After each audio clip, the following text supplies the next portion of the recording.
Hello friend, कैसे हो दोस्तों। आशा करते हैं कि ठीक होंगे। मैं आपका साथी बिंदेश कुमार माली। तो दोस्तों, फरवरी के मंथ में हमें कुछ प्लांट लगाने, जिस तरह गमले खाली होते हैं बहुत से लोग कुछ प्लांट, नया प्लांट लगाते हैं। तो देखिए, मैं एक अभी नर्सरी से लाया था दोस्तों। ये पान का पौधा है, जिसमें इस पान के पौधे में कई वैरायटी आती है, जिसमें बनारसी पान, और मगही पान, और अपना क्या नाम इसका, जो है महोबिया पान। और ये कोलकाता की वैरायटी भी है, हाइब्रिड वैरायटी है। तो इसमें बहुत सी वैरायटी आती है दोस्तों। तो आप अगर कोई बढ़िया नया पौधा लगाना चाह रहे हैं, तो पान का प्लांट अगर आपके बगीचे में नहीं लगा तो एक बार ज़रूर लगाइए दोस्तों, क्योंकि इसके पूजा पाठ में भी काम आता है। इसको लोग खाते भी हैं, और ये बहुत बढ़िया इंडोर प्लांट होता है। पूरी ग्रीनरी होती है, जिस तरह हम मनी प्लांट का पौधे लगाते हैं उसी तरह इसको भी लगाया जाता है। और इसका आज हम इसी के ऊपर टॉपिक का वीडियो लेके आए हैं दोस्तों। तो इसके ऊपर आज हम विस्तार से जानकारी देंगे बढ़िया पान के वैरायटी के बारे में। तो देखिए दोस्तों, मैं इसको नर्सरी से लेकर आया था। और इसकी अगर प्राइस की बात करें दोस्तों, तो बहुत से लोग इसकी जो रिक्वायरमेंट करते हैं कि आप इसका रेट भी बता दिया करो। तो दोस्तों, हम इसका जो जो रेट है अलग अलग नर्सरी पर है। तो ये 50 रुपये से ऊपर और 100 रुपये के बीच में, यानी 70, 80, 85 ऐसे रेट में अलग अलग नर्सरी पर मिल जाते हैं। तो दोस्तों, इसको हम कटिंग से भी लगा सकते हैं। कटिंग से लगाने के लिए देखिए, जहाँ से इसके पत्ते निकलते हैं वहाँ पर इसकी गांठें बन जाती हैं। बोले तो इसके नए नए सूट्स हो तैयार हो जाते हैं। हम यहाँ से तिरछा कटिंग करके किसी बढ़िया बालू वाले मिट्टी में या बालू में इसको दाब दें, और दाबने के बाद इसको छाँव में रख देंगे तो पूरी तरह से ये पौधा हमारा कटिंग से तैयार हो जाता है और चल पड़ता है। पर दोस्तों, अभी भी फरवरी है, तो अभी कटिंग लगाने का सीजन नहीं है। मार्च और अप्रैल के बीच में इसको लगाने से बढ़िया रहता है, क्योंकि टेम्परेचर ना ज़्यादा हाई होता है ना ज़्यादा लो होता है, तो बढ़िया ग्रोथ कर जाता है। अगर दोस्तों बात करें इसकी रख रखाव की, तो देखिए, इसके जो कटिंग से भी लीव्स तैयार हो जाते हैं। यहाँ से नए नए ब्रांच, इसके नए नए पत्ते भी निकल कर सामने आ जाते हैं। जितना ये पुराना हमारा प्लांट होता है उतना ज़्यादा घना हो जाता है। अगर इसके ऊपर से हम इसकी लीव्स कटिंग कर देते हैं तो नीचे से बढ़िया फैलने लगता है। और आप देख पा रहे होंगे कि कितना हेल्दी, कितना स्वस्थ इसके जो पत्ते हैं, चमकदार हैं। तो इसके बारे में आज हम बात करेंगे फर्टिलाइज़र के बारे में, कि इसके अंदर कौन सी फर्टिलाइज़र हमें एंटर करना है और किस प्रकार हमें इसको लगाना चाहिए अपने गमले में। अगर आप इस खेती करना चाहते हैं तो इसको अपने खेत में चारों तरफ से जो है इसकी कोई कोई फर जो खरपतवार की दीवार बनाकर उस पर बांस की वगैरह का जो है झाड़ी बनाकर उसके ऊपर हम इसको चढ़ा सकते हैं तो इसके अंदर, ताकि इसके अंदर धूप छन के लगे। क्योंकि जो लोग इसको खेती करते हैं वो पूरा मचान बनाते हैं, मचान के नीचे लगाते हैं ताकि इसके अंदर धूप छन के लगे। क्योंकि दोस्तों, ये गर्मी के मंथ में पूरी तरह से हमारा पौधा झुलस जाता है अगर आप इसको पूरी सनलाइट में रखेंगे तो आप कोशिश रखें कि अभी तो फिलहाल फरवरी, मार्च, अप्रैल तक इसको आप बाहर रख सकते हैं। जैसे हमारी गर्मी में 42 डिग्री से ऊपर टेम्परेचर चला जाता है, तो हमें इसको बालकनी वगैरह में रखना चाहिए, जहाँ पर इसकी धूप थोड़ी देर के लिए मिले। तो अगर इसको पानी देने की बात करें तो इसको हम पूरी तरह से नहला के पानी देते हैं दोस्तों। और इसको पूरी तरह से मोस्ट्रीप का सहारा लेना पड़ता है, हरे भरे पत्ते आते हैं।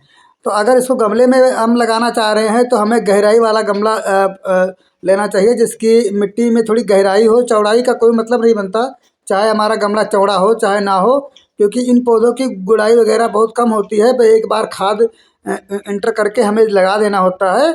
और गहराई के अगर गमले हैं तो आपका पौधा बहुत बढ़िया सर्वाइव करेगा और बहुत बढ़िया यह पौधा हमारा चलेगा। तो आप देख पा रहे होंगे कि इसको मैंने काली पॉट में लेके आया था नर्सरी से। इसी तरह से ये कलकत्ता से पौधा आता है। तो इसको आज हम अपने गमले में रिपोर्टिंग करेंगे। तो रिपोर्टिंग जो करने का सिस्टम होता है दोस्तों, इसको या तो हम सैंड वाली मिट्टी या बिल्कुल दोरसी मिट्टी, या फिर अगर आपके पास कोई घास वो है, अपना गेहूं का भूसा है, उसको भी मिला सकते हैं, या बजरी वाली रेत जो मोटी हो वो भी मिला सकते हैं। क्योंकि डायरेक्ट मिट्टी में इसको हम नहीं लगा सकते, इसके अंदर पानी बिल्कुल छनकर जाना चाहिए, पानी इकट्ठा नहीं होना चाहिए। अगर पानी इकट्ठा हो जाता है तो हमारा ये पौधा गर्मी में इसके पत्ते पीले पड़ जाएंगे और पत्ते छोटे हो जाएंगे और कई बार क्या होता है कि पत्ते हमारे मर भी जाते हैं। तो देखिए, मैंने इसके अंदर जो है राइस का जो है छिलका है, धान का छिलका जिसको बोलते हैं, वो मिला रखे हैं। कुछ % रहता है। अगर आपको राइस नहीं मिलता, आप सिटी से बिलोंग करते हैं, तो आप इसके अंदर कोकोपीट वगैरह भी यूज कर सकते हैं। इससे क्या होता है कि आधा% कोकोपीट और वर्मी कंपोस्ट वगैरह यूज करेंगे, जब पानी डालेंगे आप तो पानी हमारा नीचे से निकल जाएगा, यानी हमारे पौधे पर कोई ज़्यादा साइड इफेक्ट नहीं पड़ेगा। तो दोस्तों फाइनली मैंने देखिए गमले से निकाल भी चुका हूँ इसको, और गमले से निकालने के बाद इसको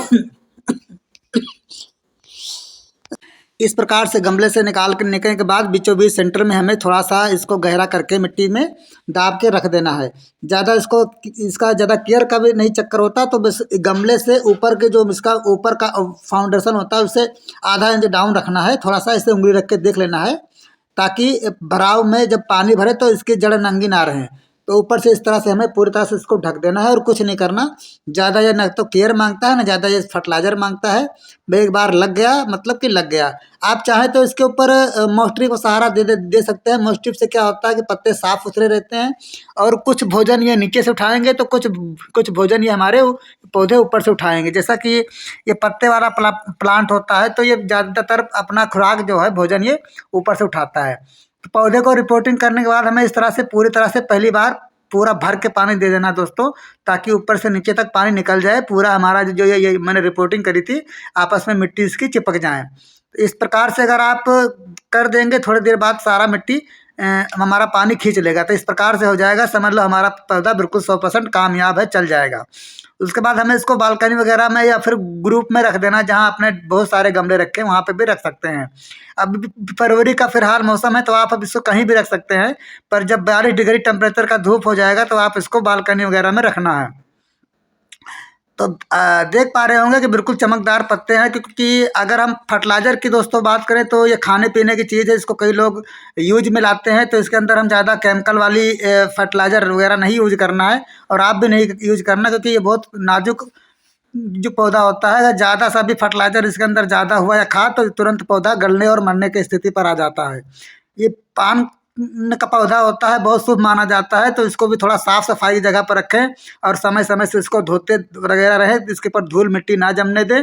और रही बात गुड़ाई की, तो अगर अभी छोटे हैं तो गुड़ाई कर सकते हैं, बट अगर ये ज़्यादा पूरा घना बन जाएगा तो गुड़ाई भी नहीं कर सकते, क्योंकि इसकी जड़ें कट जाएंगी। तो दोस्तों ये था हमारा आज का जो सिस्टम था, जो मैंने बताया आपको। आप चाहें तो इसके अंदर जो है चाय पत्ती भी डाल सकते हैं। और देखिए मेरे गार्डनिंग में आपको गंधराज का गडेनियम का पौधा, बहुत से खुशबूदार प्लांट इस तरह से देखने को मिल जाएंगे। जैसा कि मैं आपको बताना चाह रहा था कि मैं बिंदेश कुमार माली, मैं एक माली हूं दोस्तों। तो माली होने के नाते आपको अपना अनुभव दिखा रहा था, बता रहा था। तो इस प्रकार से मैंने बहुत से प्लांट लगा रखे हैं।